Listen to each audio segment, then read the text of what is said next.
Hey, what's up guys? So today we are going to be checking out the Brigades. This is a completely new archetype that is kind of about fusing Beast Warriors and Winged Beasts together, but with the addition of the Zodiac engine, as well as a lot of different engines right now. There's a lot of different ways to play this deck. The deck can consistently open up with a few different varieties of plays, but the one that I would say is more consistent is to end off with the ability to go ahead and have maybe a banish one with the kind of a boss monster. Lets you go ahead and start banishing if there is another Beast Warrior, or Winged Beast is special summoned. You're gonna be able to banish one. Plus, you'll happen to have Trident. You could also actually go for the Apex Avian, but on top of that, the way that I think the deck is the best is this card right here, Tiger King Wanghu over here. Actually, is probably one of the most meta ways to actually get this deck up and running, as this card does already shut down a lot of plays because it makes it so whenever a monster is normal or special summoned that has 1400 or less attack, it's automatically destroyed. So this is basically your lockout, plus you happen to have other abilities to, again, special summon other cards with the Brigade Revolt, allowing you to special summon any number of your Beast Warrior, or Winged Beast monsters that are banished from your graveyard or banished, but you negate their effects. And then if you do, immediately after this effect resolves, you get to link summon one Brigade linked monster using only those monsters. So you can start proccing some of the effects to go ahead and get rid of extra cards. And then Tiger King can proc you, but it doesn't really matter at this point. And then you can go ahead and make the Brigade field get the Fruitless Flower over here. So during your main phase, it lets you special summon one level 4 or lower Beast Warrior, or Winged Beast monster from your hand. Also, you cannot use monsters as linked material for the rest of the turn except for Beast Warrior, and Winged Beast monster. And if it's sent to the graveyard, you get to draw a card and then place one card from your hand on the bottom of the deck. So it can let you proc other effects also, but for the most part, it's about special summoning things to go ahead and start banishing your opponent's cards. So you see Breakthrough Skill, obviously that was good little banish over there. You happen to have Mirror Force, but Mirror Force 2020, maybe not the most meta of choices. There's also the Lugal, the Silver Bullet, and during your opponent's main phase, as a quick effect, you can just special summon one level 4 lower Beast Warrior, or Winged Beast. It's just, I'm just going to call it the three beasts, just to make it easier, because a lot of them have this. Otherwise, this video might be really long. I'm trying to explain how the deck works here. And then all monsters your opponent controls lose 300 attack for each monster you control with a different type. So that can actually reduce the stats. And one thing that actually is really OP with Tiger King, if you happen to have, let's say, Burn of the Mighty, or something that is immediately going to be affecting the field as soon as it hits the field, that's not like an activation of another card, as in more so a continuous effect, that will actually make Tiger King's effect work. And basically, you can make things that would be 1100 instantly melted, or if you want to throw Burn of the Mighty, like that's 900 and under. So you can see where this is going. Tiger King will allow you to have shutdown plays where opponent literally won't be able to summon anything without it instantly dying. And if you need to go ahead and negate something, you might happen to be needing some other card. It's not a very negate heavy deck, but it does have disruptions in the forms of you have, of course, Trident to go ahead and have that effect where you're going to go ahead and detach material, and then you can go ahead and pop a card by destroying it, and this one banishes a card. So you can see kind of how the deck is oriented. So that's like the strongest thing that you can do with the deck. But I want to show you guys a few different ways to play the deck, as a lot of people are trying new and different variants. Here's a matchup against Dratrons. This is another newer archetype that has kind of emerged. Specifically, it's not even really that great at using its own engine for their own original monster. It's better to actually, I've seen Demise King, the Amor Factor engine also. Amor Factor is just all about anti-meta, but you can also end your turn with some more the Bird of Sovereignty, which actually lets you go ahead and summon an Apex Avian, as you will be bouncing it back. And then remember, this effect is during either player's end phase, because it just says during the end phase, which means if you happen to keep this up, like if you happen to have the Zodiac engine go off, you can make use of that. So he's going to go ahead and activate that Call by the Grave. He's still going to lose that on the board, but nonetheless, Apex Avian is a fantastic card in the deck for those reasons, because you can keep on bringing it back. You can go ahead and bring it back to the banish, link summon it, put it back in the grave, and then later go for it again. But again, pretty much as far as most players that are playing this deck right now, it is a Zodiac engine deck. I think that that's probably the best way to play it. There's also a Marfe engine that we will go ahead and touch upon. Those are the new cute, fluffy little like animals.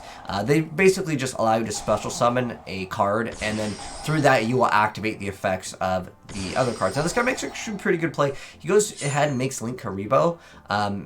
which normally would be kind of considered smart in a sense, but like because the ritual can be resummoned from like wherever, it doesn't matter if it goes to the grave. He's just trying to stall because the monster has effect where you get rid of 2, but he wanted to go ahead and go for the block, which sometimes it's better to go for the block because you basically invest everything into that one monster. If it goes away, it can be kind of bad. But we also had another follow-up with Valor here, and of course the Tri-Brigade boss monster, the Shrike the Wicked Wings, which is the one where if you summon one, it gets to go ahead and banish. But this is the other Tri-Brigade. This is the Marfei one over here. The Marfei one was a really cool tech idea. I like it. I think you definitely need to play Zodiacs in it, just because Zodiacs allow you to have extra consistency and another form of a disruption. But yeah, the Marfeis, they're a cute little archetype. I haven't really seen anything too insane out of them. But the whole like engine in this archetype is all about really naval over here. So you get to banish any number of beasts, or I'm just gonna say triple beasts, right? And then we get to special summon 1 beast, beast warrior, or triple beast types of the link monsters from your extra deck. With a link rating equal to the number of the banish. So basically, if you want to go ahead and play like a Lightsworn variant, just start dumping cards, or just any archetype that would let you dump cards, you can go ahead and just instantly use this as link. And if it's sent to the graveyard, you get to add another Tri-Brigade monster from your deck to your hand, except for itself. So that's like one of their most powerful cards. I should go over most of the cards in the archetype too.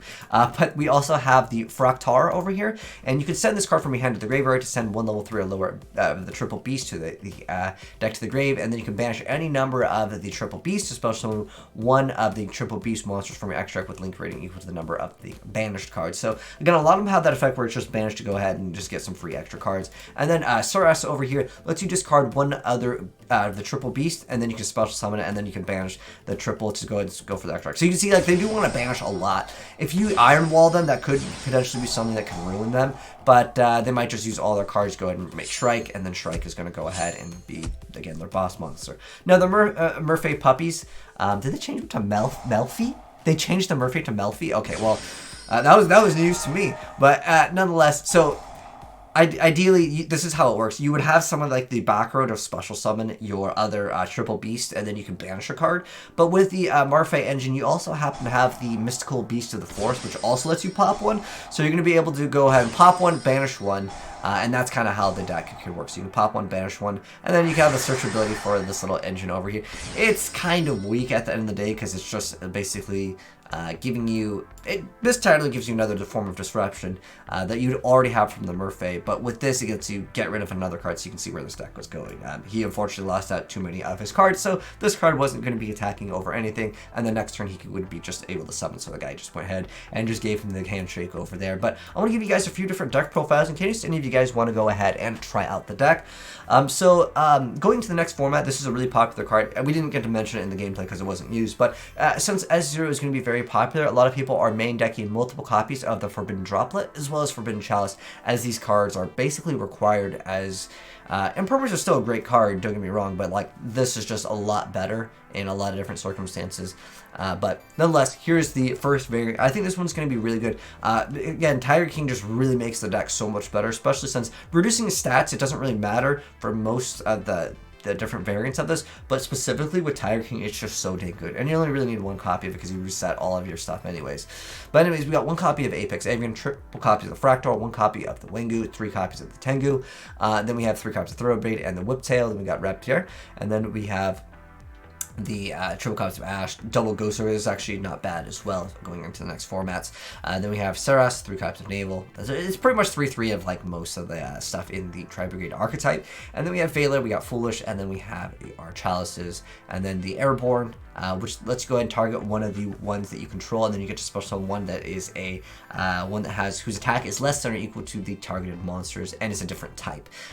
There's another card I wanted to mention, which is Reborn Tengu, which yeah, this card we didn't get to see play, but it's pretty self-explanatory what the heck Reborn Tengu does. It comes back, and especially since if you want to use Avarice with Tengu and you time it right, this card is absolutely amazing. Like Tengu and Avarice back in the game, it sounds super OP, but a lot of times with Yu-Gi-Oh, it's just gotten so fast to the point where like opening up with Avarice with a hand that's already brick, you might as well just go for something else. But yeah, it could be a good thing to consider if you want to go ahead and mess around with it. And then we have Barrage, 3 copies of Tenki, because it searches out whatever. And then we got two copies of the Revolt. So this is one that lets you some of the ones that are banished in the graveyard. And then the Oath, so let's do target a link monster control, and then you special one of the triple beast from your hand or graveyard with a different type. And that card can be quite great. And then you can target a face-up spell and trap your opponent controls and actually negate that effect. And it also is a Tri-Brigade card at the end of the day. So it is nice to go ahead and bring back the card. And on top of that, it does not actually have a downside with it. Doesn't like negate the effect or can't attack, so making great use of Apex Avian again with the Samorg is great. I'll mouse over the extra deck. We got Tiger War. It's basically the Zodiac engine, and then 3 copies of the Shrike. And then, I mean, Axis Kotaker is still a great card. This is like, I would consider like these, well, obviously the whole Zodiac engine is basically required if you want to play the Zodiac version. And you can play, if the Tiger King goes down, I mean, to be honest, a lot of stuff you can reset, but this is like the core necessary cards. I'd say this card is almost required in a lot of different like Link decks anyways, which is fantastic. But for the most part, you do happen to have some room. I mean, you could double up on these, but I wouldn't say you need to play triple of any of the Link monsters, even though like you really do like this card. Again, I wouldn't say that you have to have 3 copies of it. But anyways, next up, there is the Marfei engine, in case any of you guys want to go mess with that. This guy is playing the Infinite Negate build as well. There's another card that's fantastic if you are playing Marfei, which is the Obedient Schooled, which will allow you to go ahead and make a lot of different plays in the deck. But keep in mind, you can only go for Beast-type monsters. The most popular thing is really to go into an Eteria Beast. But yeah, I'll mouse over this one. And if you guys want to download the decks, I'll put them in the Discord. So just check out the pinned comment. The Discord will be there, just because it makes it much easier than going to other websites. And then for this version was one that I believe we were looking at before. This one, I unfortunately don't have any gameplay from it, but it's basically the concept of it is just a lot of winged beasts. That like this one will allow you to go ahead for this winged beast to special summon with the Cockle do play. Because remember, the whole deck is just all about going for those extra monsters, so you can go ahead and banish it. So like Lyrical Lucina, if you have no monsters, you can just special summon it, and then you can special summon another Lyrical Lucy from your hand group. That doesn't matter. Just extra free summons is really, at the end of the day, what is kind of nice. This card, keep in mind, is a tuner, so it does have that awesome effect of it being a tuner. Then we also have to have Mathematician just for like a foolish. I felt like the other variants, like the Zodiac ones, are a lot better at the end of the day. But yeah, I just wanted to mouse over some of the cards that we were thinking about while making the deck. But anyways, thanks for tuning in, guys. Let me know what you thought of the Tri-Brigades. Now that you guys have seen some gameplay of them, I'm curious to know what you think of it down below in the comment section below. But hopefully you guys enjoyed the video. If you did, drop a like on it. If you're new here, subscribe, turn on the bell so you don't miss out on more Yu-Gi-Oh! Gameplays.